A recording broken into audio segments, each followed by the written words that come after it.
অভিজ্ঞান Dutta security গার্ডকে আবারও টাকা দিতে গেলে সেই সময় অভিজ্ঞান দত্তকে ফলো করে কম্পাস সিকিউরিটি গার্ড ও অভিজ্ঞান দত্তের সকল কথা তার ফোনের মধ্যে ভিডিও রেকর্ড করে নেয়। অভিজ্ঞান দত্ত কম্পাসকে আরও ভালো করে ফাঁসানোর জন্য সিকিউরিটি গার্ডকে তার বাকি টাকাগুলো দিয়ে তাকে দিয়ে আরও কাজ করানোর জন্য তার সঙ্গে কথা বলতে নিজেই সেখানে পৌঁছে যায়।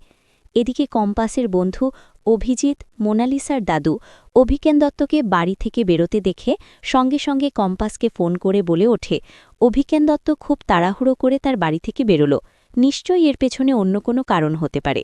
সঙ্গে সঙ্গে কম্পাস বলে ওঠে, জিৎ তুই দাদুকে ফলো করতে থাক, আমি এক্ষুনি বাড়ি থেকে বেরোচ্ছি, আমাকে জানতে হবে দাদু কার সঙ্গে দেখা করতে যাচ্ছে। এই কথা শুনে জিৎ অভিজ্ঞান দত্তকে ফলো করতে শুরু করে। এদিকে কম্পাস ফোনটা রাখার পরপরই মনে মনে বলতে থাকে, দাদু এত তাড়াহুড়ো করে আবার আমার কোর্টের হিয়ারিংয়ের আগে কোথায় যাচ্ছে, আমাকে জানতে হবে।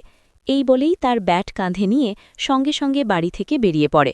অন্যদিকে অভিজ্ঞান দত্ত সিকিউরিটি গার্ডকে যে লোকেশনে আসতে বলেছিল সেই লোকেশনে পৌঁছে যায়। এদিকে সিকিউরিটি গার্ড তখন বলে ওঠে, স্যার আপনি আবার আমাকে কেন রেখেছেন? এখন যদি আপনাকে এবং আমাকে একসঙ্গে দেখে ফেলে তাহলে তো আমার এবং আপনার দুজনের সমস্যা হয়ে যাবে। এই কথা শুনে অভিজ্ঞান দত্ত বলে ওঠে, নিশ্চয়ই প্রয়োজনেই তোমার সঙ্গে দেখা করছি, আর কেউ জানতেও পারবে না আমি তোমার সঙ্গে দেখা করছি। এই কথাগুলো বলেই সঙ্গে সঙ্গে সিকিউরিটি গার্ডের হাতে অনেকগুলো টাকা তুলে দেয়।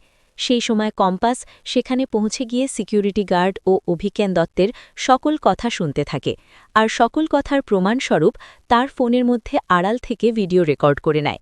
এদিকে অভিজ্ঞান দত্ত কম্পাসকে ফাঁসানোর জন্য সিকিউরিটি গার্ডকে প্ল্যান বলতে থাকলে সব প্ল্যানই কম্পাস জানতে পেরে যায়, আর সবটা ভিডিও রেকর্ড করে মনে মনে বলতে থাকে, দাদু এবার তোমার সব খেলা শেষ, এবার দেখো মা কি করে তোমার সঙ্গে। এই কথা বলে এক দৃষ্টিতে অভিজ্ঞান দত্তের দিকে তাকিয়ে থাকে। এমনটাই দেখতে চলেছেন কম্পাস ধারাবাহিকে।